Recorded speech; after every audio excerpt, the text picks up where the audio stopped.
오늘부터 사도행전으로 새벽기도 말씀을 전하게 되었습니다. 우리가 잘 아는 것처럼 사도행전의 저자는 누가입니다. 누가는 또한 누가복음의 저자이기도 합니다. 우리가 사도행전에 대해서 알아야 할 것은 누가복음과 사도행전이 동떨어진 이야기가 아니라 이어지는 하나의 이야기라는 것입니다. 1절을 보시면 사도행전의 서문이 이렇게 시작됩니다. 데오빌로여, 내가 먼저 쓴 글에는 라고 시작하는데요. 바로 여기서 나오는 이 먼저 쓴 글이 바로 누가복음을 의미합니다. 그래서 1절부터 2절은 누가복음의 내용을 간략하게 요약해 주고 있습니다. 누가는 예수께서 행하시고 가르치신 것, 그리고 사도들을 택하시고 성령으로 명령하신 후에 승천하신까지의 일을 그러한 말을 한 절, 두 절 안에 요약하고 있습니다. 그리고 이것은 단순히 요약 정보를 제공하기 위함이 아니라 지금부터 기록할 사도행전이 누가복음과 밀접하게 연결되어 있으며 이것이 연속되어 있는 서사라는 것을 강조하기 위하여서 쓴 것입니다. 예수님의 행하심과 가르침은 전편으로 끝난 것이 아닙니다. 후편에서도 계속될 것입니다. 그리고 그 가르침의 핵심은 바로 하나님의 나라입니다. 예수님께서 이 땅에 오심으로 시작된 하나님의 나라가 이제 제자들의 사역을 통해서 계속해서 이어질 것입니다. 그래서 사도행전이라고 합니다. 사도들이 하나님의 나라가 온 세계로 전파되는 이러한 역동적인 서사의 중심에 서게 된 것입니다. 이어지는 4절과 5절에서는 예수님의 마지막 분부를 기록하고 있습니다. 그 내용은 곧 예루살렘을 떠나지 말고 아버지께서 약속하신 것을 받을 때까지 기다리라는 것입니다.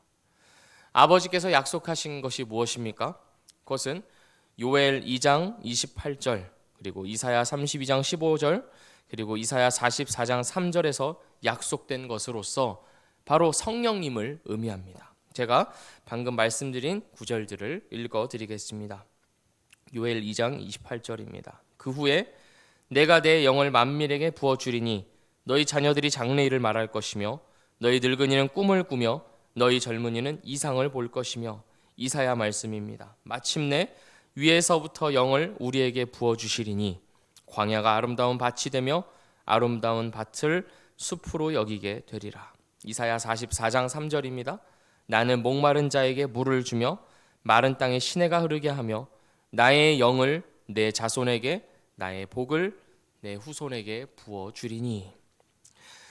예수님께서는 바로 이 성령님이 제자들에게 오실 것을 말씀하십니다. 요한의 물 세례가 새 시대를 준비하는 역할로서 기능하였다면 이제 예수님 이후에 시작되는 성령 세례는 새로운 시대의 시작을 의미합니다.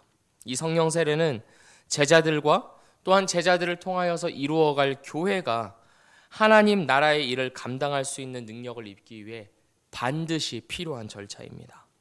누가는 성령님의 임재를 기다리라는 내용을 넣음으로써 이제부터 펼쳐질 사도행전의 그 서사의 주체가 성령님이 될 것을 암묵적으로 말해주고 있는 것입니다.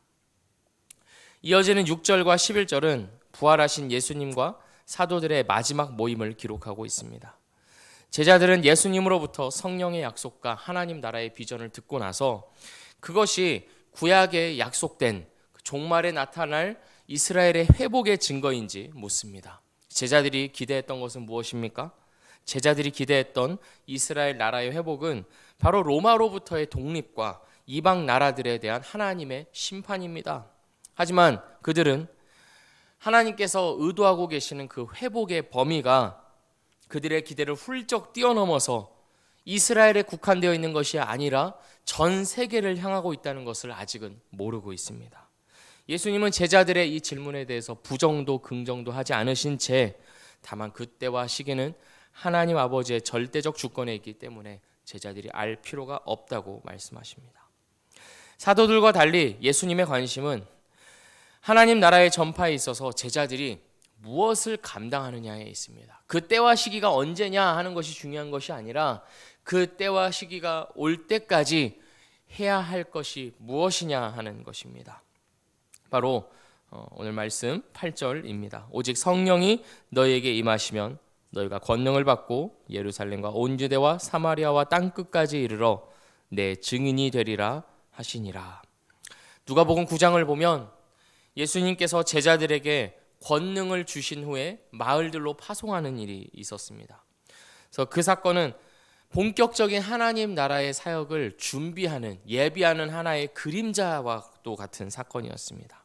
그래서 그때는 권능을 받고 예수님이 계신 주변 마을로 가서 하나님의 나라를 전파하였다면, 이제 성령님이 예루살렘에 임하셔서 제자들에게 성령 세례가 임하고 나면 땅끝까지 하나님의 나라가 전파되는 것입니다.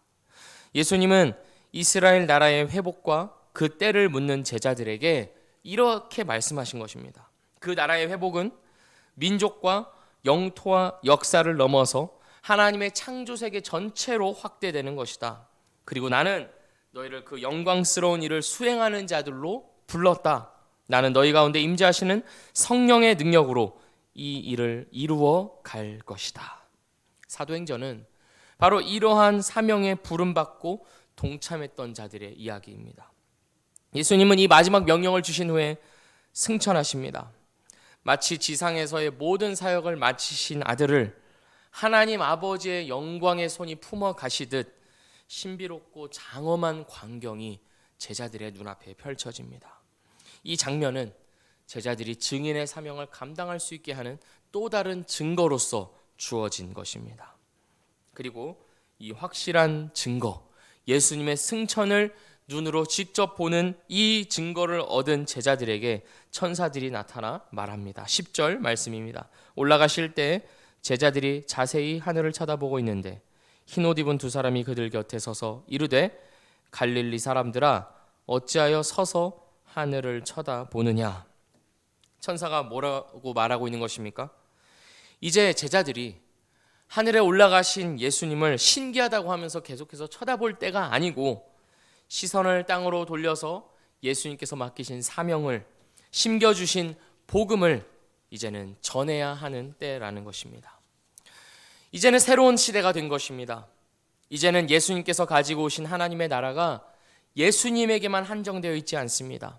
예수님을 구주로 믿는 모든 자들을 통하여서 하나님의 나라는 만방에 퍼뜨려지기 시작합니다. 입에서 입으로 전해지고 세대에서 세대로 이어지고 나라와 인종과 문화를 뛰어넘어서 계속해서 전해집니다. 바로 이 하나님 나라의 전파라는 사명을 순종했던 제자들이 있었기에 오늘 우리도 이 복음을 누리고 있는 것입니다. 예수 그리스도의 죽으심과 부활로 인한 새 생명과 하나님의 나라를 땅 끝까지 전파하였던 이 사명자들에 의해서 우리도 주님을 알고 믿게 되었습니다. 그리고 이 사명은 계속되어야 합니다. 이 사명에 순종한 자들이 있었기에 오늘날 우리가 예수님으로 인한 참 생명을 알고 누릴 수 있게 된 것처럼 우리를 통해서도 이 복음은 계속해서 전파되어야 하며 우리를 통해서 하나님의 나라가 확장되어야 합니다. 그렇기 때문에 사도행전은 사도들의 행전이기만 한 것이 아닙니다. 우리는 사도행전에서 하나님의 나라 복음이 전파되었던 과정을 보면서 이 복음이 얼마나 강력하고 생명력 넘치는 것인지 알 수 있으며 이 복음을 목숨을 아끼지 않고 전했던 자들을 보면서 그들에게 임하였던 성령의 능력이 오늘 우리에게도 동일하게 주어져 있으며 또한 그것을 믿는 자들에게 임할 것을 기대하며 소망할 수 있습니다. 내가 어디에 있든지 무엇을 하든지 간에 그 자리는 하나님의 나라가 세워지고 하나님의 통치가 회복되는 자리이어야 합니다. 그렇게 예수님을 믿는 자들의 삶은 변혁적입니다. 시대의 문화에 수긍하며 소극적으로 웅크리고 살아갈 수 없습니다. 내 삶의 현실 가운데 죄악된 구조 가운데 하나님께서 심겨주신 내 삶의 현실 가운데 하나님의 나라가 임해야 하며 예수 그리스도의 그 사랑의 통치가 회복됨으로 말미암아 그 사랑의 통치가 나에게 한정되어 있는 것이 아니라 나의 이웃에게로 전해지는 계속해서 퍼뜨려지는 삶을 살아가야 합니다. 물론 그러한 삶은 여러 가지 형태가 있을 것입니다. 어떤 사람들은 이 사도행전에 기록된 제자들처럼 전 세계를 다니면서 주님의 복음을 전하면서 사는 삶일 수도 있을 것이고, 어떤 사람들은 소박하게 보일 수는 있지만 함께하는 가족들과 이웃을 섬기면서 자신의 삶으로 또한 입으로 사랑을 전하면서 그리스도의 향기를 남기는 그러한 삶일 수도 있을 것입니다. 어떤 형태가 되었든지 우리는 더 낫고 더 못한 사명이 있다는 생각은 하지 말아야 합니다. 어느 자리가 되었든지 간에 나에게 맡겨주신 그 삶의 자리가 사명의 현장임을 믿고 살아가는 것이 중요합니다. 우리가 보기에는 어떤 삶이 더 낫다, 어떤 삶이 좀 못하다, 더 크다, 작다라는 것을 판단하지만 우리 주님은 우리 마음의 중심을 보시며 우리의 마음의 중심으로부터 흘러나오는 작은 순종을 귀하다고 말씀하시는 줄 믿습니다. 그러니 오늘도 주님의 나라가 나의 삶을 통하여서 이루어지기를 소망하며, 나의 삶의 현실이 우연히 주어진 자리가 아니요 예수 믿은 자에게 허락된 사명의 자리이며 주님의 영광에 참여하는 자리임을 기억하면서 존재해 주시기를 그리고 행동해 주시기를 부탁드립니다. 기도하겠습니다. 하나님 아버지, 이제 사도행전을 통하여서 우리 미랄교회 또한 말씀해 주실 것을 기대합니다. 하나님, 바라기로는 제자들과 함께 주셨던, 임하여 주셨던 그 성령의 능력이 오늘 우리에게도 동일하게 임하기를 원합니다. 우리가 살아가는 것은, 우리가 주의 자녀로서 살아갈 수 있는 것은 우리의 힘과 우리의 노력과 능력에 의한 것이 아니요 오직 성령님의 임하심으로부터 가는 것임을 믿습니다. 오늘도 그 성령님을 간구합니다. 내 삶의 자리 가운데 충만하게 임재하여 주시기를, 그리고 내 삶 가운데 성령의 능력을 나타내 주시기를 간구하오니 주여 나의 삶을 사용하여 주시오며 주님의 나라를 위하여서, 주님의 영광을 위하여서 쓰임받는, 소박할지라도 그 영광에 동참하는 나의 삶이 되도록 인도하여 주시옵소서. 그것이 우리의 가장 큰 기쁨이요 만족임을 고백합니다. 감사드리오며 예수님의 이름으로 기도합니다. 아멘.